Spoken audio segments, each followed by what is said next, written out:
to unite and liberate Kenya from the shackles of socio-economic injustice from a predatory ruling elite who with impunity have diverted our republic from serving the people to serving themselves. It is no coincidence that we meet at Ufungamano House, a sacred ground where the forces of unity triumph over tyranny. In the run-up to return to multi-party democracy, this was the home of the forces that came together to make that happen. In the search for the 2010 Constitution, Ufungamano was the home of the progressive forces who were battling the KANU regime that wanted to capsize the constitutional review. It's therefore of great significance that we gather here today to make a commitment to liberate Kenya from socio-economic injustice. We are threatened by a regime that wishes to erase the gains we have achieved through our collective labor as Kenyans. We have witnessed electoral and socio-economic injustice exemplified by unfair and manifestly excessive taxation, earning Ruto the name of Zakayo. Even children now know that there is Zakayo who raids people's pockets and denies our children sufficient food to feed on. We are also burdened by official corruption, pilferage and outright theft of our public resources, while neglecting the constitutional obligation of ensuring that the basic needs of our people are met. Article 43 of the Constitution is clear that the state shall ensure that all Kenyans are able to get basic needs. Those basic needs, we are now witnessing a reversal of the gains we had made. Our health system is on the brink of collapse due to inadequate funding, the chaotic dismantling of a working system, the NHIF, and forcing upon Kenyans the SHIF, which we are not even able to understand what it means. And this is not only enhancing the taxation, because the SHIF regime is raiding people's pockets. Under NHIF, the contribution was a flat 500 Kenya shillings per person.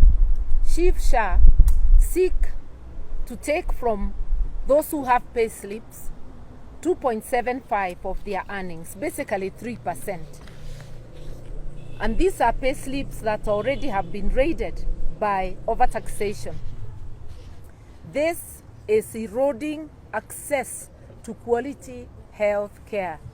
We have witnessed suffering, death, and impoverishment of families seeking to get their loved one to access health. Those who are unable suffer the consequences, which include death. Education sector is in chaos too. The transition to competency-based curriculum, CBC, has been so mismanaged, as well as the new university funding model. This is jeopardizing the education of our children and their future. Children from vulnerable families are at the greatest risk. Some may not complete university, while others may not get basic education. Every day, we are greeted by the news of strikes, whether teachers or in the health sector. We know that Moi University Eldoret is on its knees. We do not know of a single learning institution, and especially the universities, that is not currently undergoing crisis caused by the chaotic manner in which the Ruto regime is managing the education sector. There are many other acts that the Ruto regime continues to commit, which violates our constitution. The emasculation of independent institutions only worsens the situation. Parliament and the judiciary are under attack. Parliament has actually morphed from a watchdog to a lapdog. Kenyans are on their own. It has taken more than 2 years to get the nation an electoral commission, the IEBC, after Ruto, through vendetta, dismantled the electoral commission and ensured that the 4 commissioners who had disagreed with the verdict of his win were hounded out of office. You would imagine that in over 2 years they would have put together another IEBC. It's only early this year that a bill was passed to pave way for the setting up of this necessary institution. But the body has not been set up yet. Cases are in court, and we are asking the judiciary, what is the problem? It is okay for people to file cases, but Kenyans would want to see those cases disposed of in a speedy manner, so that even if one is going through the entire appeal system, let the cases be prioritized. They are of utmost necessity. There are constituencies that have done 2 years without representatives, both at the National Assembly and at the County Assembly level. This is deplorable at a time we are quickly heading to another electoral cycle. We are therefore appealing to all those who work for the people of Kenya, whether in Parliament, whether in the judiciary or any other office, kindly move with speed, knowing that the lives of Kenyans depend on the decisions you make and the speed with which you make them, because justice delayed is justice denied. We salute those in the judiciary, especially the Court of Appeal, the High Court, and within the ranks of magistrates, those who have made decisions that have helped Kenyans to retain a modicum of integrity of their systems. We in particular salute the courts that have helped Kenyans to remain with our main gateway, the Jomo Kenyatta International Airport. If it was not for the sparks of light in the judiciary, this national asset would have been gifted to the shadowy Adani group. I call them shadowy because apart from America that has indicted them, they have integrity issues in many other jurisdictions. We have seen members of the Ruto administration, including Ruto himself, speaking for Adani, people who are on taxpayers' money, to advocate for Kenyans, advocating for a foreign entity. They now have egg on their face. We know they were advocating for corruption, for opaqueness. And we again salute our courts, and we say together we shall defeat the machinations of those who want to dismantle our republic and to rob of Kenyans of their national treasures. Nation building is not for the faint-hearted.